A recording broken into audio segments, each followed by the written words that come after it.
चला या विषयावर सविस्तर बोलूया.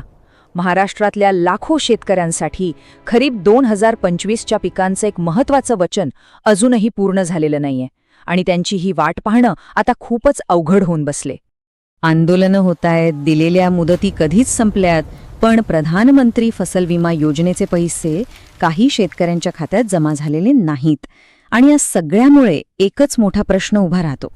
सुरुवात करूया की सध्या नक्की काय परिस्थिती आहे. बघा, 16 मार्च 2026 ही दाव्यांची मोजणी करण्याची शेवटची तारीख होती. ती उलटून गेली, पण शेतकरी मात्र अजूनही गोंधळलेले आहेत आणि त्यांच्यात निराशेचं वातावरण आहे. राज्याचे कृषीमंत्री सतत पाठपुरावा करत आहेत, शेतकरी राज्यभर आंदोलनं करतायत, तरीही ही सगळी प्रक्रिया पूर्णपणे ठप्प झाली आहे. मग प्रश्न असा आहे की ही सिस्टीम नक्की काम कशी करते? आता नुकतंच लोकसभेत एक अधिवेशन झालं. त्यात केंद्रीय कृषी मंत्र्यांनी या पीक विमा योजनेचे नियम काय आहेत आणि त्यात काय बदल केले आहेत हे अगदी स्पष्टपणे सांगितलं. आता हे खरंच खूप इंटरेस्टिंग आहे. योजनेचा पहिला आणि सगळ्यात महत्त्वाचा नियम, विमा कंपन्यांना शेतकऱ्यांच्या दाव्यांची मोजणी करून त्यावर प्रक्रिया करण्यासाठी फक्त आणि फक्त 21 दिवसांची कठोर मुदत दिली गेली आहे. आणि हा जो दुसरा नियम आहे तो तर आणखीच जबरदस्त आहे. ही 21 दिवसांची मुदत पाळली जावी यासाठी जर कंपन्यांनी पैसे द्यायला उशीर केला तर त्यांना 12% व्याज दंड म्हणून भरावं लागतं.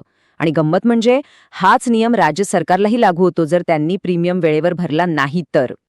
आता नियम इतके स्पष्ट आहेत, मग तरीही हा उशीर का होतोय?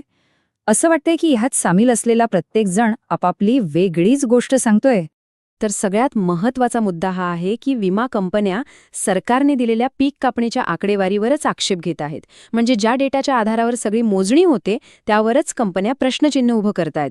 आणि दुसरीकडे राज्य आणि केंद्र सरकार आपापल्या प्रक्रियात्मक कामांमध्ये अडकलेली दिसतायत. चला आता पुढे जाऊया आणि पाहूया की या समस्येचं मूळ नेमकं कुठे आहे. कारण संसदेत जे सांगितलं जातंय आणि महाराष्ट्रात शेतांमध्ये जे घडतंय त्यात अक्षरशः जमीन आसमानाचा फरक आहे. हा जो विरोधाभास आहे तो एक मूलभूत प्रश्न उभा करतो. या योजनेला नक्की चालवतंय कोण? नियम बनवणारं सरकार की त्या नियमांची अंमलबजावणी करणाऱ्या कंपन्या? आणि ही काही पहिल्यांदाच घडलेली गोष्ट नाहीये. यातून एक गोष्ट स्पष्ट होते की ही सिस्टीमच मुळात सदोष आणि खूप गुंतागुंतीची आहे, जिथे दिरंगाई होणं हे जणू काही ठरलेलंच आहे. जेव्हा एखादी कंपनी डेटावर हरकत घेते तेव्हा अपिलांची एक लांबलचक साखळीच सुरू होते. याला महिने लागतात, कधीकधी तर वर्षही जातात आणि मग ते 21 दिवसांचं वचन अशक्यच वाटायला लागतं. याचे एक अगदी ताजं उदाहरण म्हणजे 2020 मधलं धाराशिव जिल्ह्याचं प्रकरण. तिथले शेतकरी 4-5 वर्ष पैशांसाठी वाट पाहत होते आणि ते प्रकरण अजूनही सुप्रीम कोर्टात अडकलेलं आहे. म्हणजे विचार करा, अजूनही त्याचा निकाल लागलेला नाहीये.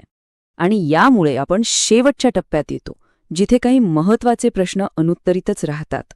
जबाबदारी कोणाची आणि या योजनेचं भविष्य काय, असे हे प्रश्न आहेत. केंद्र सरकार, राज्य सरकार आणि विमा कंपन्या यांच्यात ताळमेळच नाहीये. आणि या समन्वयाच्या अभावामुळे एक अशी सिस्टम तयार झाली आहे जिथे शेतकरी पूर्णपणे अनिश्चिततेच्या भोवऱ्यात अडकलाय. शेवटी ही सगळी परिस्थिती बघितल्यावर मनात एकच प्रश्न येतो, जो या सगळ्या शेतकऱ्यांच्या मनात आहे. ही पीक विमा योजना खरंच शेतकऱ्यांसाठी चालवली जातीये का?